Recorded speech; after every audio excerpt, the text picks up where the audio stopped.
In that last video, two people messaged me asking why I had a firearm on my hip.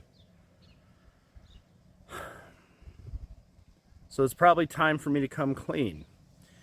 Those of you who know me know that I'm not fond of firearms. I don't like guns. But due to the situation being what it is, I decided to go and get my first firearm. This is going to be more of a blog post and not just major projects again. But to start off, I think I need to explain to some of my friends why I decided to finally own a firearm.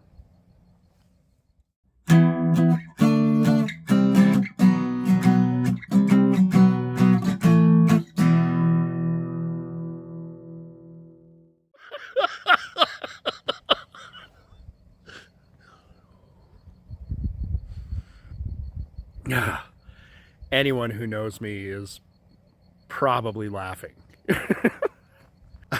I own a lot of firearms. I have owned a lot of firearms for a very long time. And part of that is because I grew up on a homestead and in rural, remote areas. I collect firearms. I probably have more guns than anybody watching this. Why did I decide to start carrying one on my hip while we're at the property? Well, there were a couple situations already that were a little spooky. People being close to the property when they shouldn't be. Us being on the back half of the property, unarmed at the time, when we heard people approaching the front porch. And realizing, oh shit, if I was just out in this back corner with no gun, and let's say some robbers, drug fiends, or what have you were trying to break into the property, best I could grab is like a shovel, a rake. I think I'd do all right with that. I'd rather just have a gun, because I'm actually very well trained, practiced with, and experienced with firearms. So, sorry about the trolling to start this video off, but I just thought it would be funny. What have we got going on this week? Well, it appears that the well situation is, in the next hour, going to be done. You don't know what the well situation is because we haven't talked about it. The well was in a state of disrepair when we moved here, but thanks to, in great amount, the work of our next door neighbor, Tony, we're square again. All right. So this is Tony, who I mentioned in a video before, but now say hi to the internet. Tony's been working on our well. This is the pump, and that's what a pump that's been submerged about 200 feet down looks like. About 30-year-old pump. Yeah. So we're going to see if that's the problem, and if it is, we will pay him to get us a new pump. Yeah. Tony's a real fucking good neighbor. Yep. Friend of my dad. I just come over for the food, that's all. All right. Anything else? Yeah, good. And we've been square the whole time that we're here. Again, because of Tony. On top of all that, we've had some car repair. We've realized that we have a problem with our amount of storage space. And that means we also have realized the Airstream is not trash. The Airstream is not unsalvageable. Originally, I wanted to make the Airstream one of the first projects, and having done a really deep inspection of the Airstream, Now, there's other projects we can definitely complete before winter, and that Airstream is going to be like 6 to 8 months of work. The bones on it are good, the floor's good, the walls are good, the ceiling's good. It doesn't have any leaks, but Eric neglected it in the last 5 to 8 years of his life. He just used it as a shed.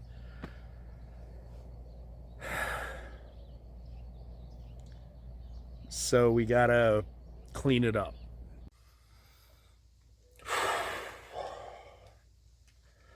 I am not gonna do the snapping my fingers gimmick of immediately, because this is not a project. This is not a project I'm gonna get done in one video or 2 or even 3. We finally built the shed, so now I gotta begin the work on rehabbing this Airstream. And that's going to be a lot of hard work.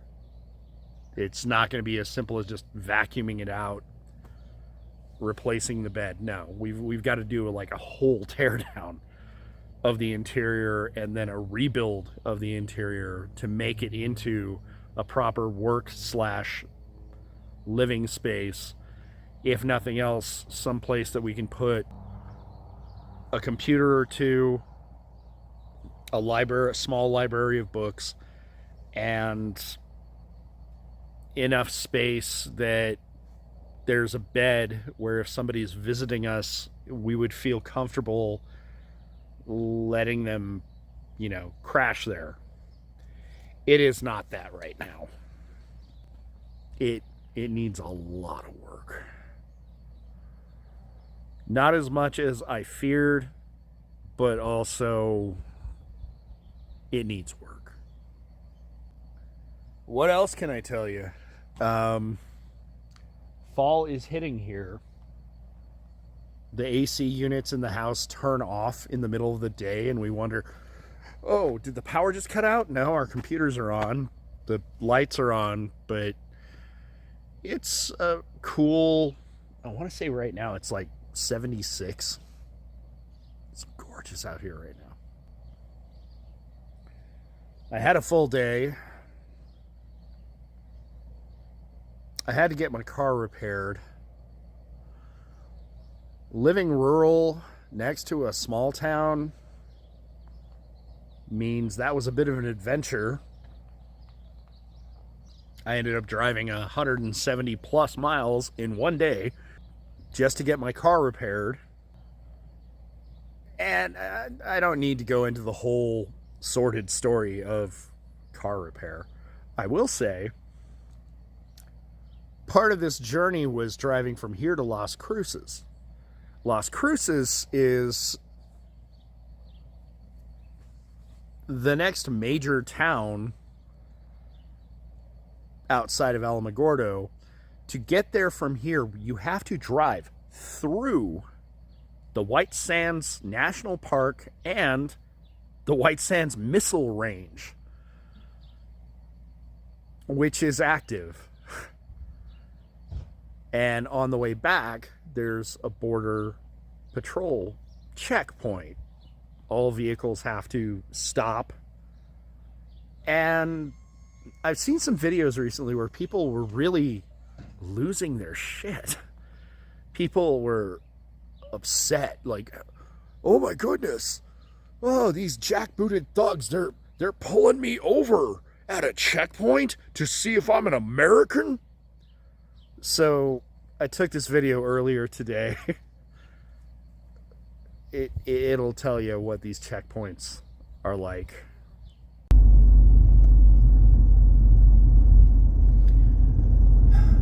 Keep seeing these on the news and seeing videos posted online of people who go through these border inspection points. There's one not far from Alamogordo when you're traveling east on Highway 70, which I'm approaching right now. I'm taking this video to show that this is not ICE, this is not Nazis. this is the Border Patrol, and they will literally just ask me, am I an American citizen? And if you stop at one of these, just say yes, and you're done. Like, they're not going to do papers, please. They might ask to see my ID if they have any questions, but this is like the 5th time I've been through one of these, and it's silly to me that some people make a stink. It's just so dumb.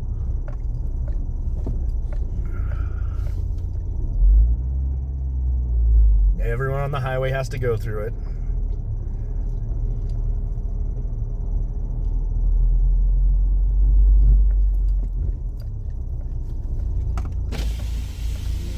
Yes, sir. Have a good one.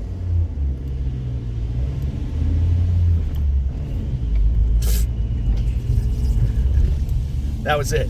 Like, you stop, you roll down your window. The guy says, are you a U.S. citizen? You say, yes. And they go, thanks, have a nice day.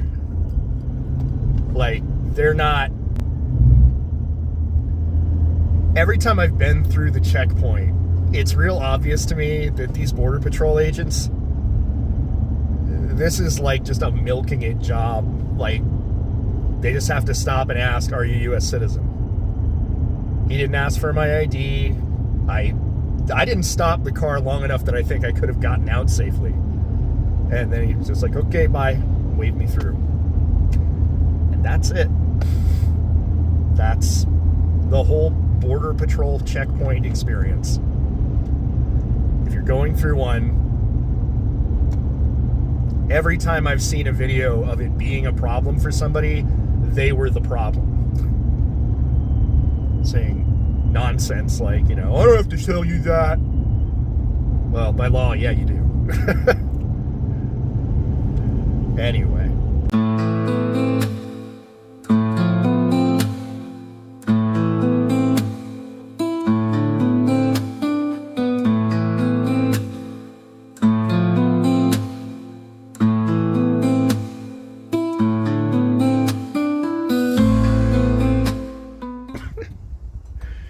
It's a Friday. I'm feeling adventurous. So, when I was doing a quick walkthrough scan, try to figure out how long the Airstream had been neglected, in the fridge of the Airstream, by the way, that fridge is toast. It's done. It's not usable. But in that Airstream, I found this can of Dos Equis. Now, this can of Dos Equis was probably sold in a store, and Eric bought it in like 2018. I've had beer go bad before, but it was usually light beer. This is not light beer. This is full flavor Lager Especial of the Equis of Dos. So I'm going to, oh Lord, I think the can's okay, and it, like, squeezing it, it feels like it's pressurized. Bottom down, bottom sideways, bottom whatever. So I'm going to crack this. I'm going to take a sip.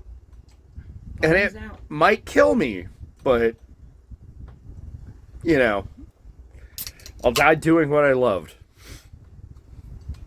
Drinking beer. It smells fine.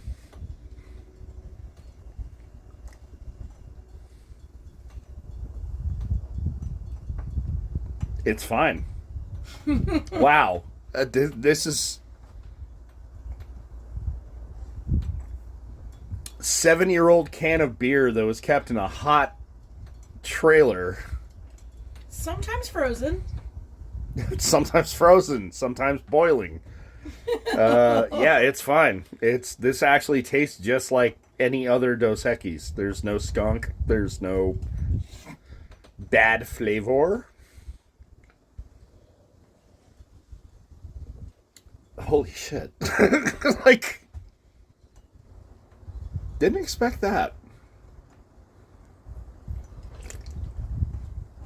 I'm going to drink the whole thing. Wow, that's just Dos Equis. I'm going to drink the whole thing, and if tomorrow morning I'm dead, I'm going to make Amber edit that into the video. My whole, wasted Grand Theft Auto. This is how I die. No, this beer's fine. We don't have any actual beer glasses, but Eric was fond of his wine and brandy and whiskey, so I'm just going to pour the rest of this 2018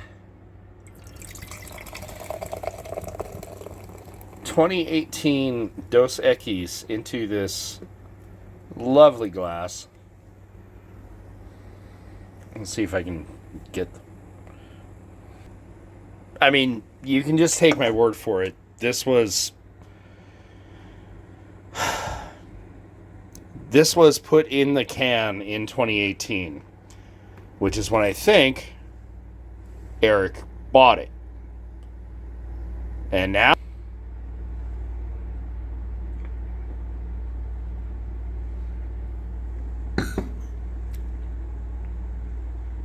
it's just beer. Much like Spam, it appears that Dos Equis does not easily go bad in the can. I mostly just wanted to pour it out of the can because the can was kind of grimy and dirty and gross. Like, as a beer snob, I'm actually curious, like, how is this still good? Because it is. It's still good. I don't know. Well, I drank the entire Dos Equis, and I am not dead or dying. It appears Dos Equis keeps in the can for at least 7 years. It is a bit breezy out today. So the saga of the well. Before Eric passed away, Tony was helping Eric, and then after Eric passed, he kept an eye on the property, kept watering the plants. Really good guy. Very handy. He's a guy who he lives a life of being very, very skilled at various things. And a couple of days before we were going to move out here, he called us a bit concerned because there was a problem with this property's well.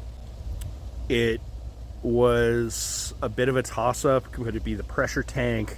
Could it be the pump itself? He's actually a well tech, and I'm not. So originally we were thinking about getting a contractor out here, but Tony assured us that he can get it back online, which he did. It turned out it was the pump. The pump 200 feet down had shit the bed, and it took quite a few weeks for this to get figured out, but right now the well itself is finally functional again. Until it was functional, we were actually running off of Tony's well via a pressurized hose that was just hooked into our system. And he didn't charge us anything for that or anything. It's just, life out here gets a little hard if you don't have water. But now, the pump is finally done. Mostly done. He's got to put the well cap back on, but anybody can do that. So at this point, we don't have any major projects in the works yet. Yesterday, we also had a bit of a barbecue to celebrate the completion of the well. And I smoked a bunch of things.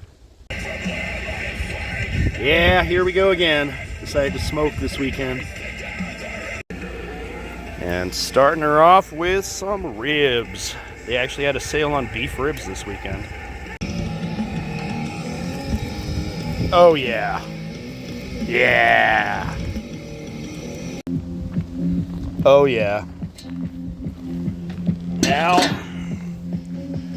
more of the lemon pepper chicken thighs. Oh yeah. Oh, that's getting some smoke ring.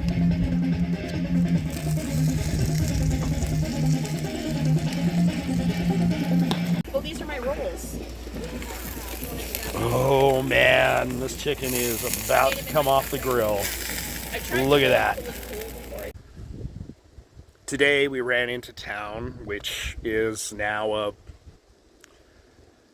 it's something from my childhood that I never thought I'd be doing again, is, going to town once or twice a week at most. It's a lovely day, nice Sunday. We decided to go see a movie.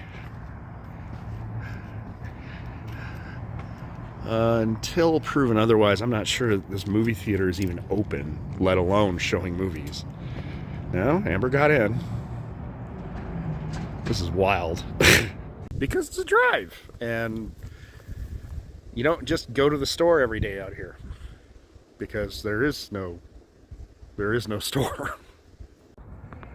Well, just watched The Long Walk here at this bustling metropolitan theater that has maybe 10 people inside of it right now. Surprisingly close to the book, and that's all I'll say. But now that the well is done, we can move on to other projects that the well was holding us up on. For instance, we could not rehab the Airstream until the well was properly online, because the Airstream will be supplied by that well. We also need more storage space, even though we got the hippie trap. It's not even a real shed. And we gotta come up with some better shed solutions, and solutions for when people want to come visit us. Because this single wide, I mean, we can let one person crash on the couch. But most of the people we want to have visit us have more than one person. So unless they're really cool with bringing a tent and camping outdoors, we're a little limited. One of the next two projects, and these are projects I can knock out in a couple of weeks, not the Airstream. That Airstream, yeah, bare minimum, that's going to be 6 months of work. So the next two projects are going to be either a storage / micro living space solution over in a back half of the property, or a water solution now that the well's online that will help us water the property and also be really cool for other reasons. I don't know. Like, in the comments, without me giving away too many details, tell me which one you'd rather see us do. The new shed / living space accommodation, or the water thing. I wish I could say more about it, but I want to kind of keep it a surprise. But the water thing will be it'll be a structure. In the comments, let me know which one you would rather see happen first, because it doesn't really matter to us. We can get both done before December. Also, either this coming weekend or the weekend after, I have to go back to Dallas for a time. And that's going to be a part of this journey. But I will be back on this channel before too long, getting projects done. And I'll probably post an entire video about the Dallas visit, because I ain't got much else to do besides my day job. I don't think I have a lot else. In the end, a lot of things are going really sideways in the United States right now. And whether you live in a city or you live rural, whether you live in a condo or an RV. I think more than ever, everybody needs to be reminded, be cool. Okay, I think this will work. Yep, there he goes. There he goes. Damn. Yep, he was running around. Hello. I'm not trying to hurt you. I'm trying not to scare you either, but I need this trash can, bud. So I'm gonna have to dump you out and you can go run somewhere else to do your nighttime stuff. Oh, there he goes. Oh, those are so cool.